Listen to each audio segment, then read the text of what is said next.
You're listening to Raiding the Fringe with Poda, Ostinius, Nepids, and Dr. Lee. That's us. From ancient civilizations to the cutting edge of science, from exploring the outer reaches of space to the Atlantean depths, we discuss the topics of the unknown and the possibilities of the bizarre. Are you hungry to expand your horizons?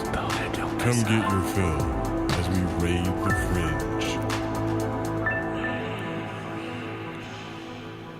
Welcome back, y'all, to another episode of Raiding the Fringe. Today we're going to be talking about monsters. As always with me, my friends, Nep. Good evening. Dr. Lee. Hello. And Ostinius. Hello. All right. For me, I always get hung up on the terminology between classic and mythological monsters. I think all the monsters are classics because they've been around so long, and mythology would lean more towards culture, understanding, or folklore. I'm interested to know what you all think on what the difference is between mythological monsters versus classical monsters. That's a good point. When you say classic monsters, instantly, because you say monsters, I guess, you instantly think of, like dragons and stuff like that. But those technically, to me, like mermaids, and that was more mythological. Classic monsters, I think, what we were talking about before is kind of the classic movie monsters, like werewolves and vampires. But I would include like gargoyles into classic because it's steeped into, well, I guess it could be mythology though too. Yeah, I wouldn't count gargoyles as a classical monster, mostly because to most people it's a thing on top of an old building, not an actual monster that like you have to worry about living among us or something. Like, I'd agree, vampires are very classical, and werewolves, and the mummy gets lopped into there too sometimes. If we go by like the 1950s movies with the mummy. Oh, back then they were getting into the pyramids and stuff, and that's why those the curse of the mummy, Yeah, but what makes something a classic monster? Monsters that I would put in the category of classic, when you ask someone about monsters, it's those top 5 or 6 that everyone always brings up, like we just said about werewolves, vampires, or... that's a good point. So, just imagine any sort of cartoon where there's, 5 kids and they're dressed up for Halloween. You're going to have a vampire, you're going to have a werewolf, you're going to have a skeleton, you're going to have a mummy, you know what I mean? And Frankenstein's monster. Yeah, Frankenstein. So are we going to classify those as the classic monsters? I guess you would have to define what you believe a monster is or not. You know what I mean? I would include a mad scientist into a classic monster. You're talking Dr. Jekyll, Mr. Hyde, or the Invisible Man. Yeah, but he turned into a monster. He wasn't a monster himself. Yeah, but his story does lend to it. But he's a mad scientist. His lines of decorum have been drawn tight. I'm a monster. So you're psychological monster as well? Yeah. I don't know. It seems like with a lot of the things that that people identify with classical monsters, it's almost like these creatures are like the fear of a blood disease. Like, you know what I mean? Like with these, werewolf, it is a blood disease. You get bitten and all of a sudden you become a werewolf. The same thing with vampires. It's a blood disease. I had another example, but it's fleeting now. Zombie, yeah. Zombie's a good We classic. forgot about zombies in this whole thing. What about the classic green witch, too, with the wart on her nose? I wouldn't consider them a monster. I would consider them more just scary. If you get bitten by a witch, you you take a green skin. If you get bitten by one, you turn into one. That's awesome. I don't know. When I think Green Witch, I think May Mucklebones from Legend. Like, that would be a scary bog-type green-skinned witch monster. Yeah, but that gets into, again, like a mad scientist, someone who crossed their threshold, you know what I mean? The Black Lagoon creature, too. Yep, Creature of the Black Lagoon. That's going by, like, cinema monsters, too. Like, you can think of, The Thing. The Blob. Yeah, they had that one. Ah, the Blob. Maybe that's how I define my classic monsters. By cinema? By cinema. I think I have a bias. All right. Because aliens could be in that, too, then. No. Yeah? No. 50s and 60s, a little green No, men, that's Martians. sci-fi. That's completely different than a monster flick. Sci-fi and horror can't be one and the same? Not then. Sci-fi and horror can be They one and were. the same. Monsters don't have to be about horror, don't have to be about sci-fi. Aliens don't have to be about either. But aliens are aliens. They're not monsters. I don't know. I guess classical monsters would be the ones with, that whole book club of people that, those authors that got together and tried to make the scariest horror books. And it was a club that they did. The one that wrote Frankenstein, you know what I mean, and things like that. I think what makes a really good classic monster is their origin story, or the story that they came from the most. All right, well then, what would be your favorite classic monster? I would have to say my favorite story, Bram Stoker's Dracula. Did I say it right? Yeah, yeah. Okay. I think that's a very beautifully written book, and it takes a bit from history and a bit from lore. So yeah, that's my favorite story. I don't really have a favorite monster. I mean, I don't know, the Mummy and the Mummy with Brandon Fraser was pretty cool. I mean, like things like that. Like, I mean, I don't have a favorite. I don't have a favorite. Sorry. All right. But it's their stories that captivate us and like keep us wanting to learn more about them or make up new things about them. All right. I like the kind of monsters where everybody can have their, like, somewhere there is this widely accepted set of rules for the monster. And even if individuals take on their own take on it and do twists and turns to these, like the werewolf, everybody knows about the silver bullet and the full moon. With the vampires, everyone knows about the casket and the sunlight problem, the garlic. What I really like is that there's a unifying, like, agreed upon universe for these mythological creatures, and we've all taken it into our hearts enough not only to accept them and enjoy them where we can, but to have that desire to create your own twist on it in such a way that you don't want to just toss away what's already been established completely. Yeah, well, certain people would do that. I mean, vampires they're probably the most versatile as far as stories being told. People have twisted vampires all around, here and there. Twilight. But, I think they're the most versatile and they're the most believable that could be real. Well, I mean, I wouldn't say that they're believable to be real, but I believe that humans themselves go through, they want to see something attractive.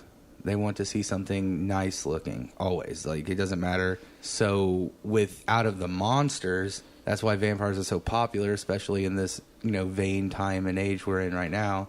They're the most beautiful thing that can still be a monster and still be scary and intriguing, but they look beautiful and they're always going to. So that's why I think they're popularized now. It's no longer the idea of being scared. Yeah. But you got things that change over time. Like, what I like about with these stories is the actual things that happened to our technology has changed these creatures over time. Used to, they said vampires could not see themselves in a mirror. Why is that? Because mirrors were made with silver. Now mirrors are no longer made with silver, so now new renditions of vampires can be seen in mirrors. Yeah. So I like how, no matter what, these stories evolve. Yeah, they're also less transformative now. Like, vampires that are depicted in this modern age don't normally change into bats. No one wants to watch a softcore porn about bats. That's what it is. It's more than beauty. It's the romance of it, too. Like, one of the things that made Bram Stoker's... Oh, that's a great movie. So, I mean, the movie, the original book, the thing that made it awesome was the romanticizing of it, about this creature that's can be beautiful, even though he might have this ugly side. He's got this inherent control over women, and it's very, it's got that sexy aspect into it. Well, going adversely from, I was going to switch to another monster, but yeah, that's what I was going to say. Like, the first monster that I was introduced to when I met Poda, and like I didn't really get into a bunch of monster movies because that's the main source people get now about these kinds of monsters are going to be from film. I believe the first werewolf movie I ever saw was American Werewolf in London. No, God, no. That was my first. Ginger Snaps. I almost forgot the name of that movie. And, that set the bar pretty low in a lot of werewolf movies, but it was all right at the time, Well, I mean, we're talking about the romanticism of, vampires and how, they could be so beautiful but still have this monster side and this control. That's something I always liked about werewolves is that they showed the bestial side, where a tame, rational human could lose it and just become this mad beast without control, without prejudice, just murders people. Unbiased, just murdering of people or whoever's in its way. And I really like that aspect of that. Do you have a favorite, Poda?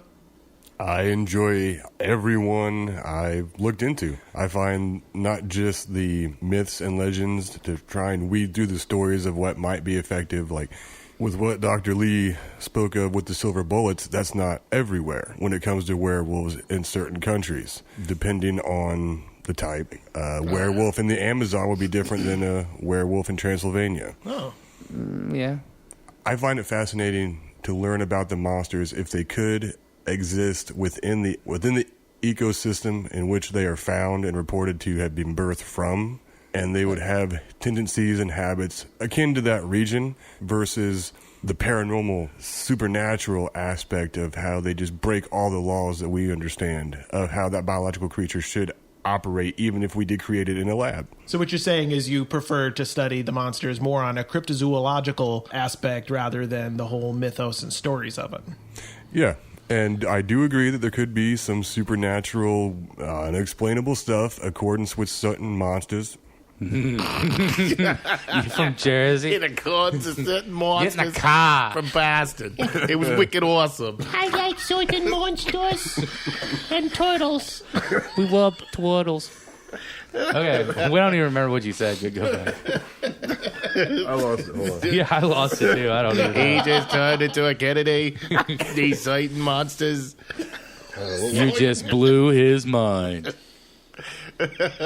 No, but going off of that, taking it from that, cryptozoological, ideal. Well, it makes sense. I mean, they could be based from a monster. Okay, so like vampires, they're based in Transylvania, but as anything else in crossbreeding, when you take an animal and somehow it gets aboard a ship and now it's in the Americas, they branch off in evolutionary tracks to become something somewhat different. I can't categorize these classic monsters that we've already stated, like werewolves or vampires or even mummies or anything, or zombies, as a cryptozoological thing. Because a lot of these have to do with humans. I know that some cryptids are humanoid, but when you talk about these things, they were human.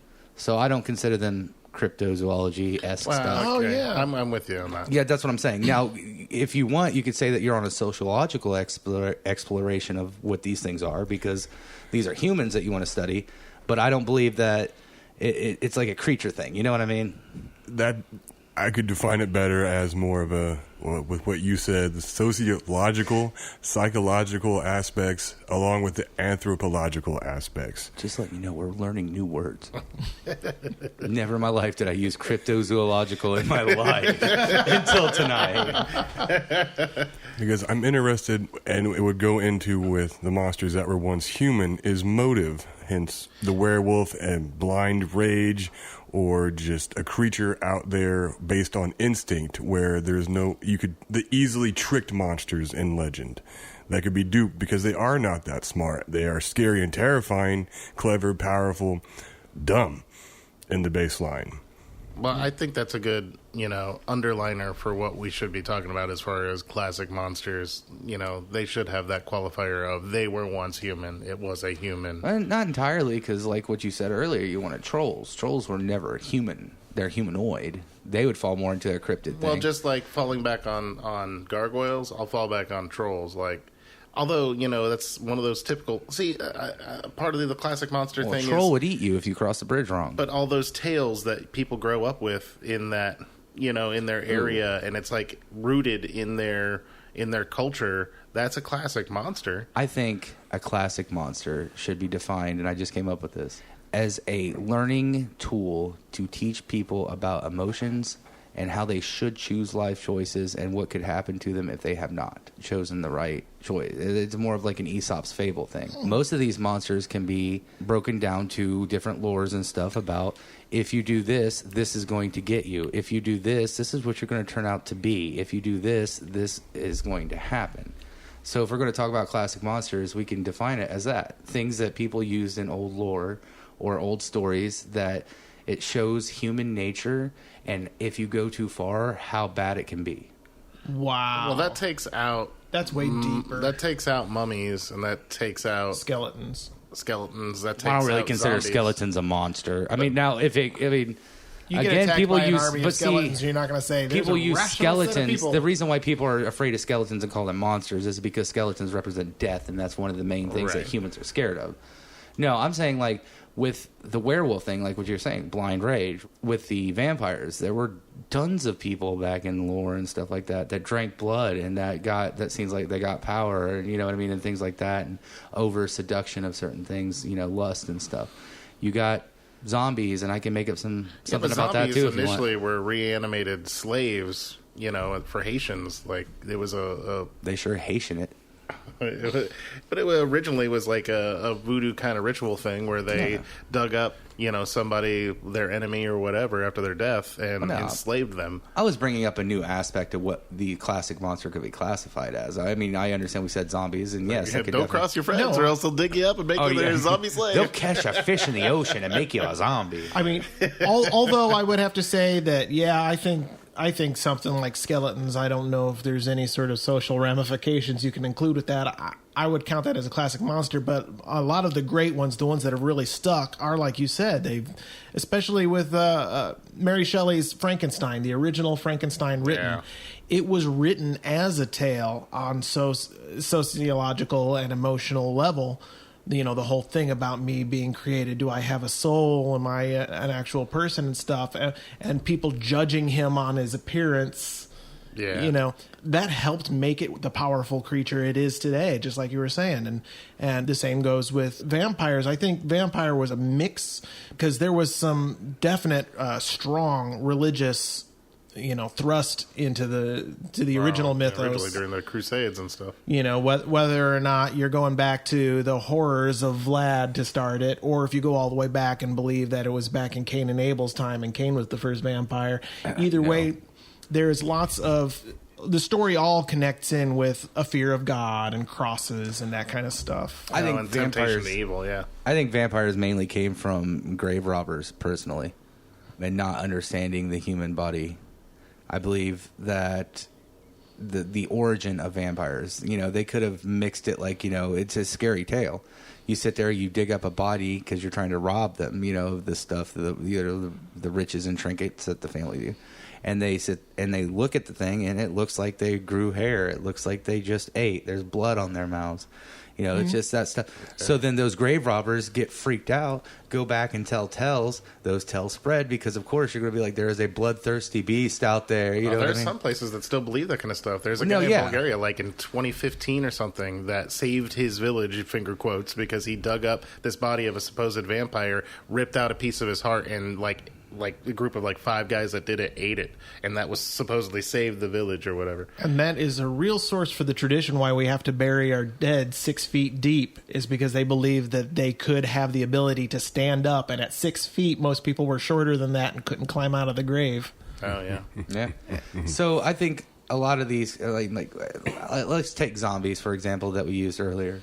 That's more of a newer age monster. Zombies? Now, yeah, I know that reanimating dead has been around forever. Well, but originally in Haitian, that's why it's called a zombie, because it was Z-O-M-B-I, zombie. no, but I'm just saying, like, let's go with the mainstream zombie view. You know, that they only eat brains and that they could be a bloodborne disease, and if you get bitten by one, you turn into one. I mean, the Haitian zombie, that's not what it is. True. So I'm talking about the modern one. That's more of a modern thing, but that I think also is an extension on the, like what you said with skeletons and stuff. It's more along the lines of the death aspect, that I'm going to die and I'm never going to have control of myself again once I'm dead. You may be reanimated and you could be stuck in a perpetual hell itself when everybody else is dying and being reanimated and you're still alive. And you can see the end of it. It's still a death fable. Right. And going off of that, I would have to say that another qualification for classic monsters is it used to strike fear into people? I mean, the purpose of this is to, oh no, something bad can happen if I'm not careful or whatever. Besides the life choices of if you choose poorly, this thing can happen. But just a good old fear of don't go out tonight because these things are prowling in the dark. That's why, like, yeah, don't cross that bridge. There's a troll underneath it, and he'll eat you. Unless you're a billy goat and you got a bigger brother behind you. No, yeah. But I mean, you can be afraid of the creature of the Black Lagoon because there's something lurking in the water. You're afraid of vampires because they control the air at night. You're afraid of. Well, that's an odd fear of like nature and things that could be lurking out there. Yeah, Poda has an irrational fear of the ocean or any kind of body of water. It is not irrational. It is completely factual and believable and backed up by science.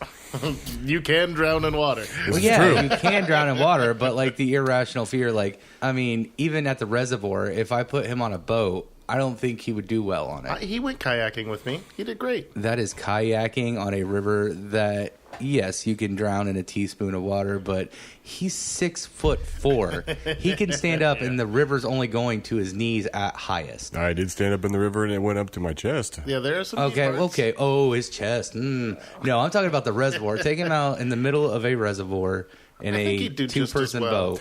I will clarify that lakes and ponds, I'm more comfortable spending time in on a boat or swimming as opposed to the ocean.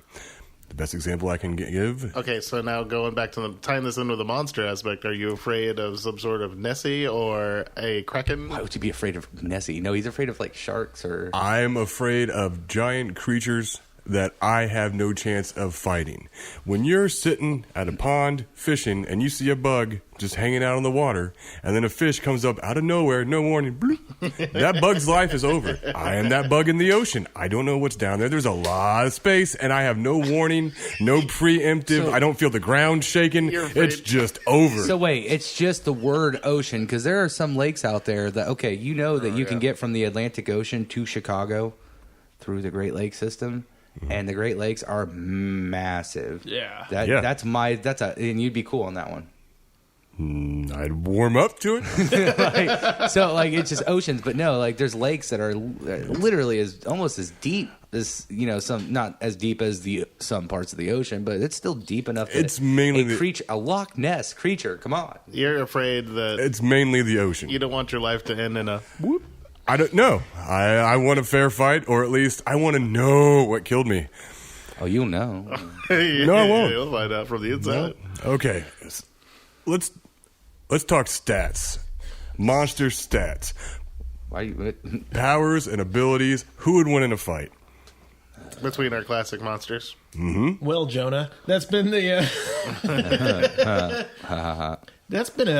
That is such a good debate that there have been films and stories about that itself, like the Underworld series or Sharknado versus. They also redid the the Lycans, the werewolf race. It depends on what kind of powers they have.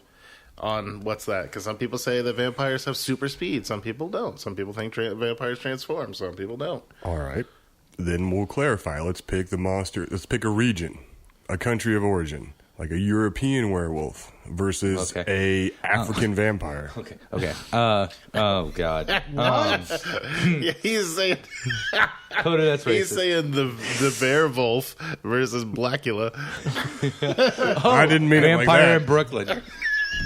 I have to say, unless I was doing research from a cryptid standpoint, I would not know that there is a difference between an African vampire and a Transylvanian vampire, because the story of the vampire comes from Transylvania as far as, I'm concerned, as far as like most of the populace, I believe, would say.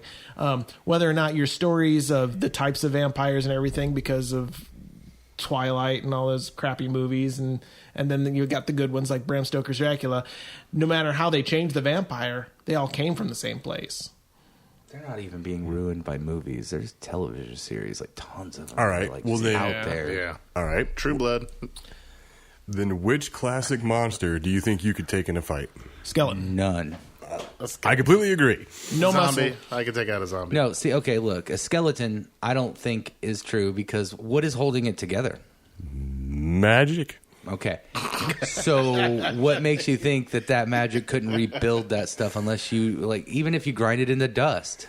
Yeah, and that would be the fun. It just over and over again. What? To be perpetually terrified that after you killed the thing or think you defeated it, that it comes back, crawling back to you? Not if you compartmentalize it. You make it so it can't get break back it together. into different pieces, But bury then, it okay, in different spots. okay, but either way, you got to fight it first, right? And they usually Then come you with... got to chop it up. Then you got to put it in different places that it can't get out, right?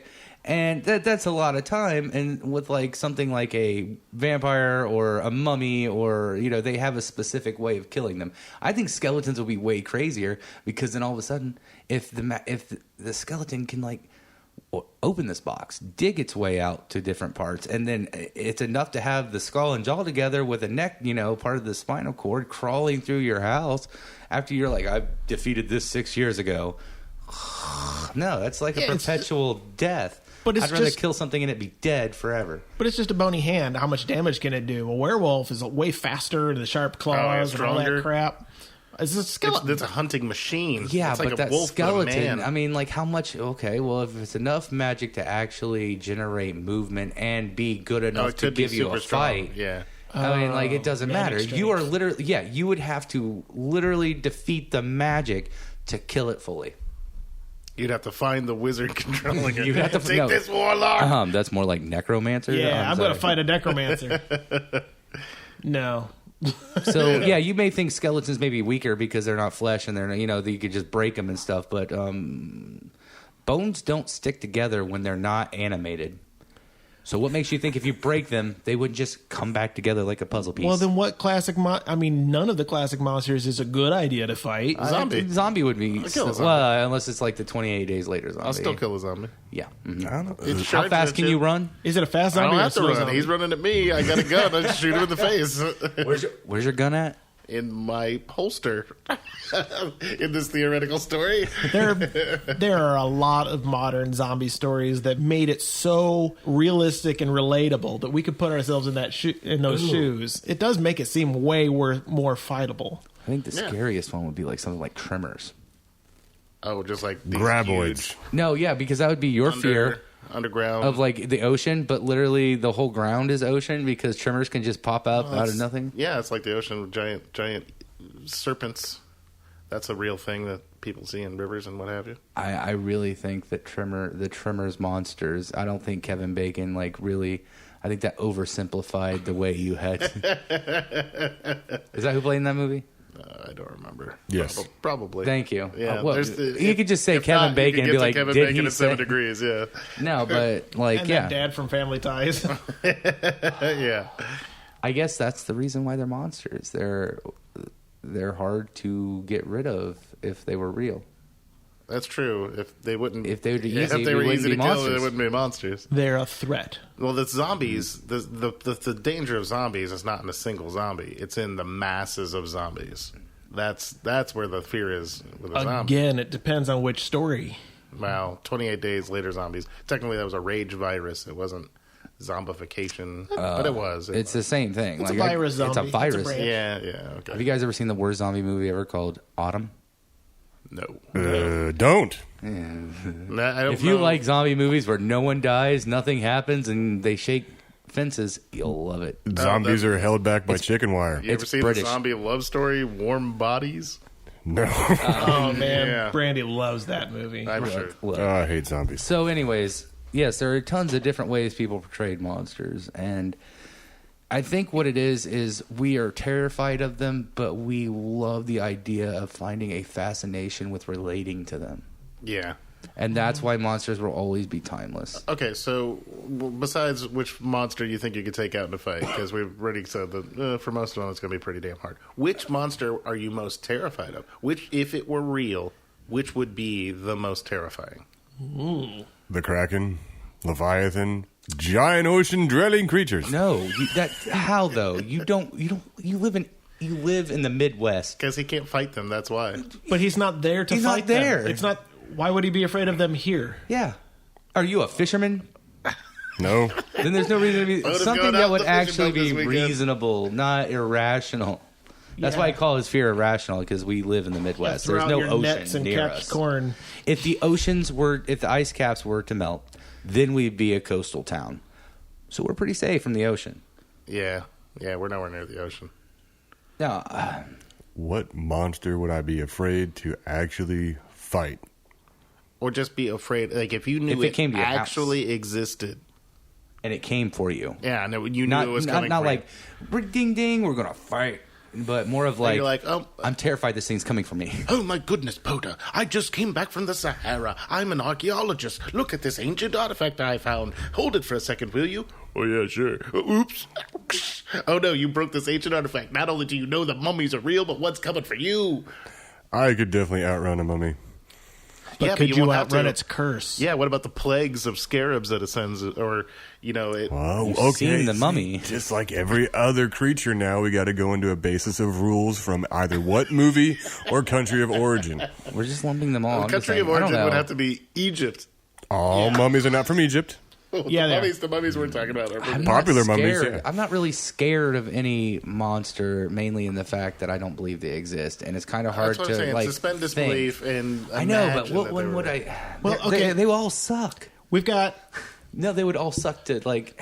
Oh, yeah. They would all suck, but which do you think would threaten you? Like, I'm not going to Egypt or touching Egypt stuff, so I'm not currently afraid of mummies. Vampire can't come in unless you invite him, so I'm cool there. Werewolves don't give a shit, and they're big and strong, and I think they win for me. Oh, yeah, they could just rip into the side of any house, break through a window. But vampires have control. So what happens if you could but they could possibly say hypnotize you they to come well outside. that even not even that they could actually put a glamour on themselves and make them look like one of your friends. If they're stalking you, hunting you, they're gonna know. So what happens if I came up banging on your door, I'm all bloody, and I'm like, I just got in a wreck, not too far from here? Would you be like, come on in? Or it's like... Well, I don't invite you to my house ever. I ring even the without doorbell every time. Even without the glamour thing, I'm welcome in your home anytime. So... what if he got to me when I was walking outside of work, got to me, and now I'm a vampire, and now I'm his duty vampire to come and get you? I can just waltz inside the house. I believe once you became the vampire, you have to get permission after that because you changed.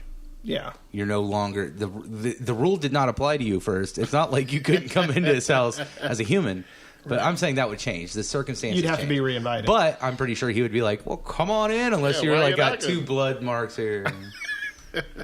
I would say if that were to happen, I would become victim to the monster that I didn't pick as my most one that I'm scared of. That's cool. Because, Fair yeah, enough. you could still... I mean, I could unknowingly touch something from ancient Egypt that had a curse on it. Oh, this museum sure is cool. Whoops, I tripped. Not something to fear, even if it's real, because it's unlikely to be here. But with woods all around these small little towns and stuff, I believe that if werewolves were real, there would be a shit ton in the Midwest out, and some would wander into town. I get deer in my backyard. Why wouldn't I get the same werewolves that would hunt the deer? Oh, yeah. I would have to say still tremors. Here we go, Because they Travis. would make... Have you been in an earthquake? Like, Yeah. the ground liquefies. I'm assuming they would do the same thing. And so that would be terrifying to me. If something that you were so used to being solid is now liquid and there is a giant mouth to eat you, that would bother me. That's pretty bad. You can't run from that. If they had one of those in this area, I wonder... Like the sandworm from Beetlejuice. You can't run from that. Yeah. Like, their safe places were like rocks because They can't tunnel through rocks. Right. So I mean, if you're on a cement slab, is that the same? No, because that's not as thick. Those What rocks about, are like massive. a street? Okay, but you got to think streets are only about this thick. They weren't standing. I mean, Yeah, I but guess the they were ground isn't safe in gonna the turn freaking into building, weren't they? Yeah, the sand's not going to turn. I'm not agoraphobic. to sand. It was still. I'd have to go somewhere. They were not safe on the buildings. The graboids still knew they were there because of the vibrations coming through the foundation of the house. It just took them longer to figure out the foundation of the house to break it down to get to them. There is no safe that's place right. unless Oh you yeah, fly. I haven't even watched Tremors 2 or anything, so I don't know if they evolve. I know they evolved, but I Talking didn't. about Tremors with Gremlins. No, that was just hilarious. Gremlins 2 was amazing. Like I don't. That's Yeah, but even the gremlin on the side of the plane situation, oh that Gremlin. Yeah, that'd be scary a as real crap. gremlin, you know what I mean? Like A talking. gremlin might be a classic monster. Yeah, Yeah. it would be. Well, I mean, in all honesty, because like if you're flying in the air and then you see a demon-like thing on the wing, being like, ripping stuff out. "Uh-oh," you're gonna be like, I'm dead. Everybody on that plane is dead. He just totally wiped everyone out with a few claw rips. But yeah, So what was never said in that story is that gremlins can survive plane crashes. Oh, that's right. Why would he kill or they could teleport. How'd they get up in the first place? Did they ride on the plane? Yeah, he clung to the side of the plane.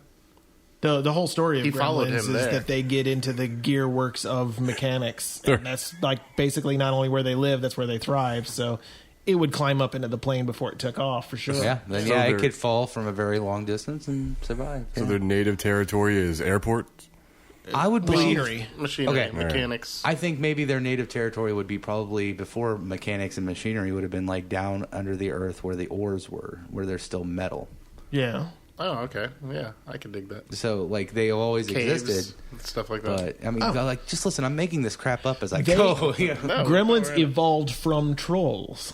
Once mechanics became a thing, a branch of them that liked the mechanics The branched first off one- and bred into themselves. They drove over a bridge and hopped on. I believe that if you're going to say something like that, gremlins were more an offshoot of gnomes. Yeah, I would agree. Because with they were tinkerers, and then when metal, Cobblers and stuff, like yeah. that. So when they were being able, you know what I mean. So I believe, and they were probably an offshoot of gnomes that weren't like the scum of society, like the defective ones. So that they still have the love for tinkering and metal work or being around metal and stuff. So that's why, but they're mad and they just tear planes. There we and, go. Yeah, That's a good explanation. Yeah. making this stuff up as I go. But gremlins would be, pretty terrible. I don't know. Yeah, if I think if that's you were just in a a home situation though, like in your house, oh boy, ripped my stove apart again. That's the third stove I had to buy. Yeah, but he's not like coming after you directly. What would be the monster that would give you the most inconvenience? Well, in that case, No, not that one. Come on, think of a different one. Because that's what got the idea sparked. What monster would you be like, come on? a djinn, Pixies. pixies. Pixies would swarm like little Pixies. insects, and Yeah. they do such mischief. Pixies are sprites, little bastards, little buggeroos. They'd be everywhere. You couldn't go to work without getting pestered by them. I would Oh, say dude. underpants gnomes. Because, man, do you understand? Underpants are expensive, especially for You people need- like our size. You need underpants, yeah. Yeah. Can't walk around freeballing it all the time. If they ever figure out phase 2, There's that. Poda, what would be your most inconvenient monster? Leaks, waters, Yeah. Kraken. flying sea monsters. dying is pretty fucking inconvenient. Yeah, I am hung up on that. It's like it's not a fair fight. If I have to fight it, if I don't have a chance whatsoever, I can't agree to that. I have to think of something I can actually fight. But as Yep. far as inconvenience goes, I have problems. I don't know what ghosts. Would that be considered a classic monster? No. It could be. I mean, you could. It's a Halloween costume, Kinda. but it's not a classic monster Because- it's the inevitability. It's supposedly somebody's spirit from their body. I wouldn't call it a monster. I would just call it a phenomenon. Well, the phenomenon of poltergeist would really bug the shit out of me because when I like to keep things in order, that's within my I control wouldn't say troll. in Like, life. I can't get to my house or the bank because it's the bridge. Well, if you don't have to go over a bridge, You don't have to go over a bridge. You don't really What have happens to if worry you about live in a moat? Why would you live in a moat? Why wouldn't you live in a moat? You mean didn't say he have lives- a moat? He didn't say I guess he wouldn't live in a house moat either. with a moat. He lives in the moat. Yeah, duh. with the sea monsters. And you're like, oh, I understand now. Oh my god. Yeah, I But just on a day-to-day basis, what would inconvenience your life most, knowing that they're out there and having to deal with them, like as if it was part of the accepted world? What monster do you think would just be the most just annoying to have to work around? Whether Goblins. or not they're dangerous? Oh god. Because I'd have to kill so many every day just to go about my business. What is with you wanting to fight or kill that is an inconvenience or something you want to do to a Poda monster? feels that way against humans too. He just keeps it to himself. Like, so if it's moving, breathing, it needs to die. Not necessarily. We specifically said inconveniencing me. Yeah, like minor inconvenience. I said Excuse minor. everything. Like when he sits there, it's like, oh no, someone put my shoes in the freezer, or oh no, my keys are on the wrong, like over here, or oh no, someone switched my blanket, unfluffed my pillow. Not these things must die because I have to see them. These things must die because they unfluffed my pillow. Yeah. Well, in that case, actually, a poltergeist or something like that. You're talking the ones that open up the cabinets or like stack. Even chairs wood and gnomes stuff. could do that. Ooh. Wait, no. Would that be considered a rock? The giant birds? How would that be? What the? If one just I'm hangs just out going on... with whatever you say. I don't If care. if a giant bird of any kind claims the tree in my yard as its home, the amount of guano that I would have to clean up, It's not a bat. It's a bird. Let's put it this way. flying poop. No, I'm done. I accept that. That is Poda's most inconvenient animal, a 30-foot tall bird that is going to poop on his house and give it a new paint color every time it eats. It's fantastic. What's yours? You have to dig out your car handle to get in here. What's yours? Yeah. Mine would be the gnomes, stacking stuff or Yeah. rearranging things. What gnomes? Well, I mean, I guess pixies and gnomes would do about the same thing. Yeah, but pixies Pixies fly. would be a little bit more aggressive about it, I would think. Gnomes would do it when you're not looking, and then it's like, well, you turn to get it. Oh, where is it? See, But like pixies, I think would actively be like buzzing around your head, and you're like, get out of here, get out of my face. yeah. Yeah. I'm thinking on the commute to work, you're not safe. Gnomes, you just...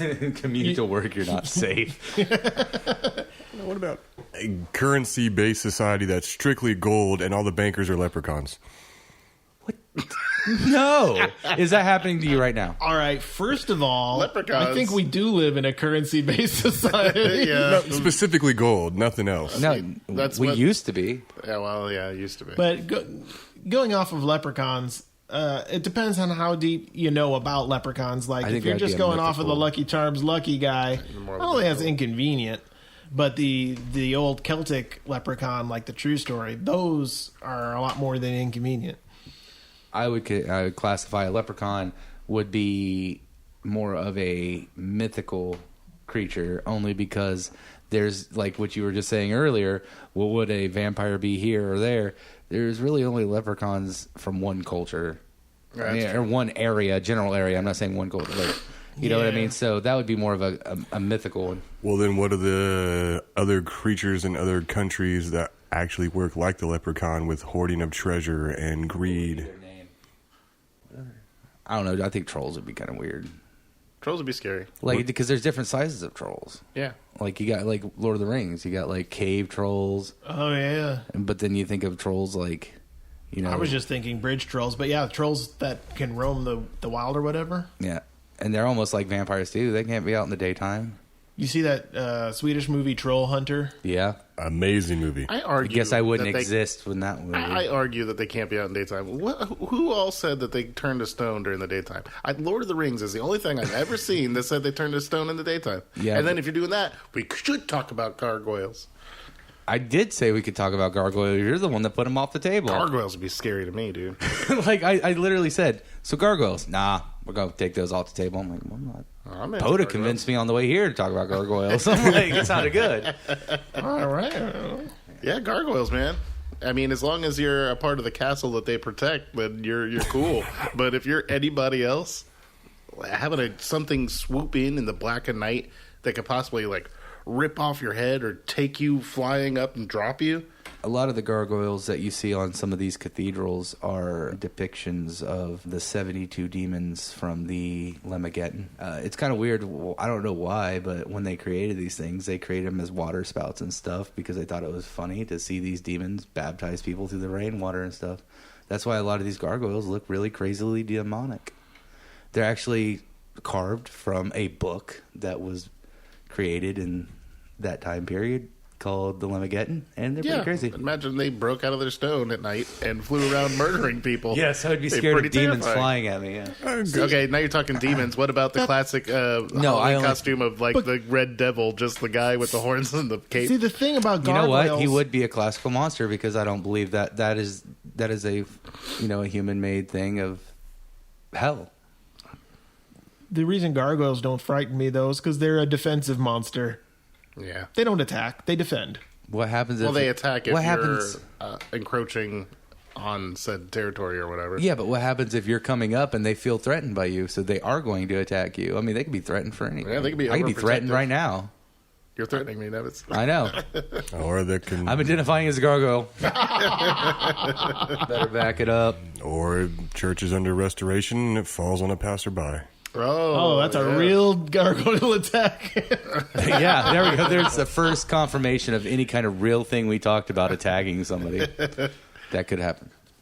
Probably I don't know. has. I've heard stories about people being really attacked by a vampire or a werewolf. Were they on LSD? Now, a lot of these stories that have been based on reality, and we're finding there are correlations. Like, there are vampires to a degree in real life, and lycanthropes to a degree in real life. You mean like 2 degrees in real life? Because I have yet to Talking see about any... those Mexican guys that just grow hair all over. Okay, that's that. Okay, I get what you mean if you say that. Yeah, I'm not saying that it's true or it's the source of the story, but there are stories of people who have actual physical traits that you could say, you know, Started it, yeah. Okay. a certain person with a type of anemia, or they've got what they call the psychic vampires now, where they actually need certain emotions around them in order to survive.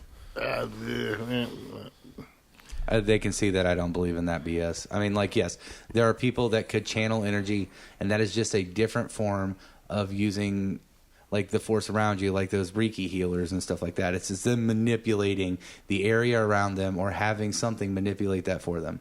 It is a form of magic, and anybody can do it if you learn it. But the nomenclature still fits. I hate saying it. But no, it just sounded like But what about a guy who is literally allergic to alliums like garlic and is super pale, so he can't handle being out in the sun without getting a bad sunburn all the time?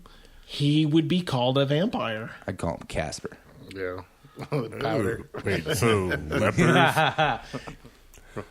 On the thread of what Lee was talking about, so then lepers could be the zombies? Oh. Yeah. I guess. Rotting flesh. Yeah. Yeah. Yeah. Those Mexican dudes. Again, a that have hair bloodborne everywhere. disease. Or someone who's just like really deathly sick and raving. That's rabies. Oh, crazy with the syphilis?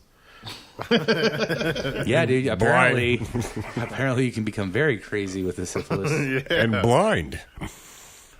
Classic monsters being brought into the modern age through science, voted in by the public, funded by the government, through body modification and fandom. Oh, like Gene people. splicing. Or I want to be able to see at night. Or people that love cats, actually alterations to their eyes. Yeah, but Or like splicing you with jellyfish DNA so you glow at night? so okay. Construction. Oh, road construction workers. But that's That'd be more really of like useful, yeah. genetic modifications and stuff. Are you saying that Oh, that people is are a going to separate topic. do this to become monsters? Would they be considered a monster? No. They would be genetically altered freaks. They wouldn't be a monster. They'd be a freak. All right. Well, first of all, by the time we got to that point, we'd have to accept them. Yeah. We He have to accept them identifies now as- and they don't even exist. Everybody's butthurt about everything. Caucasian, African American, or zombie American. You know, Lizard folk. I It would identify become- as an octopus. Don't get in the water with me, Poda. Sure. Wow, I never heard Lee laugh like that.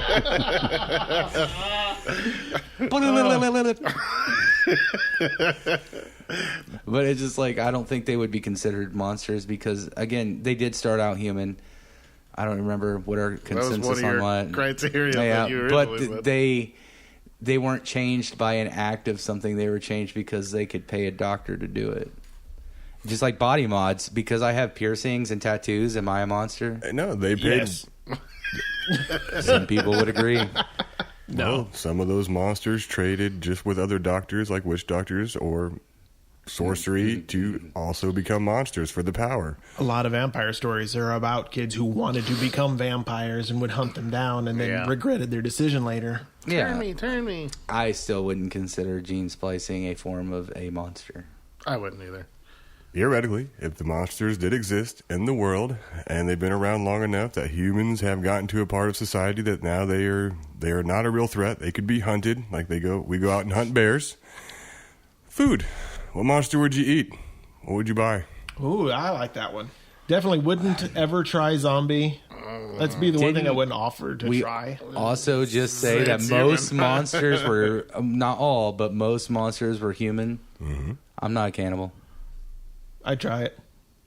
I would try a shank of a werewolf. I would eat a dog, so I figure if it was turned in the werewolf form, cut part of that hammy. Whoosh. All right. I would also say that in your very description, I know, I'm just making used to be human. They're not now.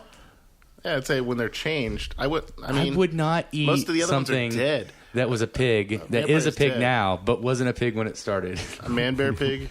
No, I'm just saying, like, it's a pig now. All right. I would qualify that by the difference between the natural born and the converted. Because, you've got your alpha werewolf who is, as far as anyone knows, always has been a werewolf, but bites a human, that human becomes a werewolf. I would not be so keen on eating Fred now that he's a werewolf, but the alpha who always was a werewolf. Yeah, but have you tried to eat, like, okay, I would like, there's slice a reason, me like, off a piece of that werewolf as No, long no, as you it gotta think. turned into the werewolf when that happened. So I wouldn't want Fred. Oh, I woke up in the morning. What a I'm not beautiful even- day! Slicing off his arm. I'm not even talking about the issue of if it was human now. I'm saying when they create pork, or if you go hunting for boar and stuff like that, you don't go for the old ones because their meat is going to be tough, thick, and nasty. So on your aspect, if you went for the OG werewolf, and since it's not human, we can eat it, right? And not being cannibals, I think it would taste nasty. What if... we have to play ifs here. What if there is more than one way to become a werewolf? For instance, the werewolves, they bite someone and they become a werewolf, but the true werewolves can reproduce and have cubs.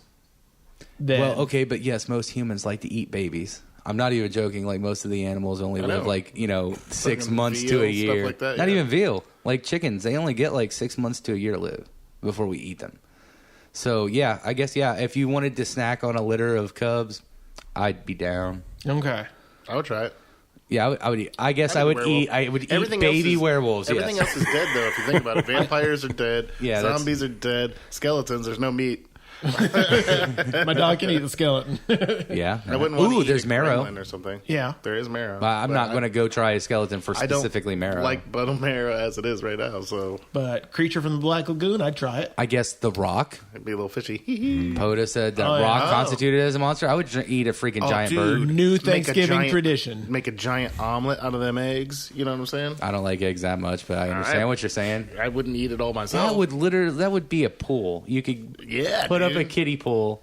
I don't know. I'd need to buy an industrial oven and cook me the biggest turkey ever. Oh, dude. I wonder what. I know this goes with a cryptid, but what would a chupacabra taste like? Would it be Copper. No, because I mean, just because it ingests blood doesn't mean that It had no blood? I mean, even if the liver, yes, would definitely taste copper-esque, but Right. We eat steak, and we're not going to taste like steak, yeah, we're not going to taste cow blood. I don't know. Goats are Or pretty grass. good. I mean, if it tastes like what it eats, goats are pretty good. Oh, I'd eat a goat. I'd eat a goat right now, Well, that's what I'm saying. You a I'd chupacabra. Eat a goat. I'll eat a chupacabra. dude. I would eat a chupacabra.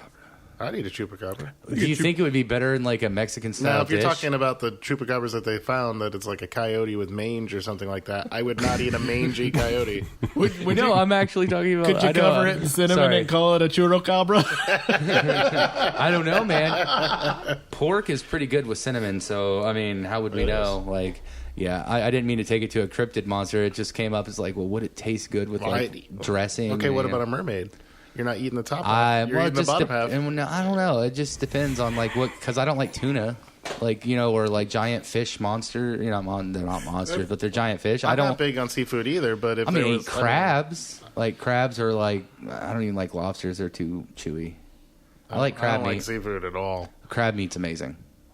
It's like meat. I had this dream that I ate this buttery, garlicky crab and lobster dinner. Lobster sucks. And it was amazing. It was so delicious. The most delicious thing I've ever eaten in my entire life. And then I woke up and I was like, oh, this is a sign.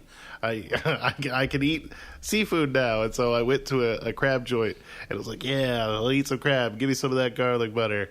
And it was so disgusting. It was, curse you, dreams. You I wish I was there for you with you because I would have ate all that. I was so let down because in my dream it was ambrosia. It was the best thing Dude, ever. I love it. I love it's an adventure you get to go through and try to crack it open. I mean, I've gotten cut like trying to get to this crab. That's what I like in my meal. If it can draw my blood while I'm trying to get to it. That is Poda's staple, apparently.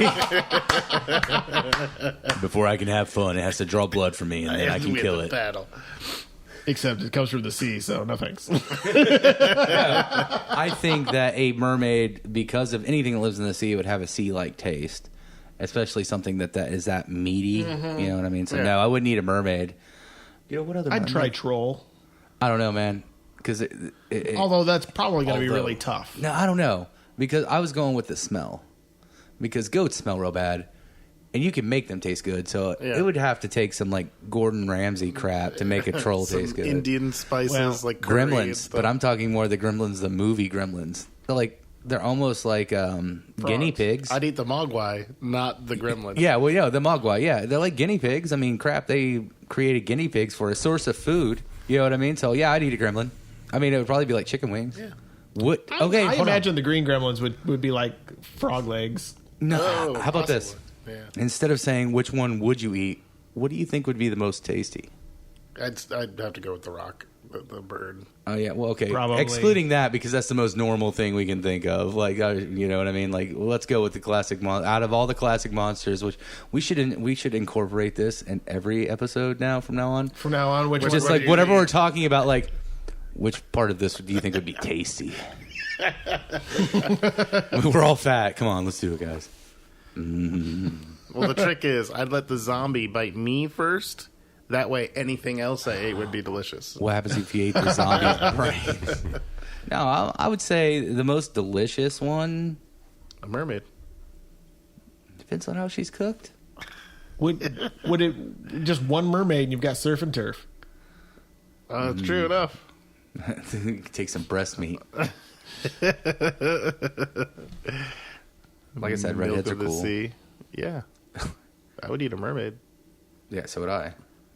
Well, what part? You can keep that. I'll have the werewolf. But I don't think it'd be as tasty. I don't know. I've never eaten dog. It'd be like any kind of varmint animal. You know what I mean? Maybe wolf. Maybe wolf would be the way to go. And I think we're going to end it there for this episode. We've had a lot of fun. We hope you have too. Thank you all for joining us today on another episode of Rating the Fringe. If you have any comments or ideas on today's topic, you can leave a comment or contact us directly at ratingthefringe@brainforger.com. We also would ask you to like, subscribe, and follow us. You can find us on Facebook, Spotify, Libsyn, or wherever you get your podcast. Once again, thank you for joining us as we raid the Fringe.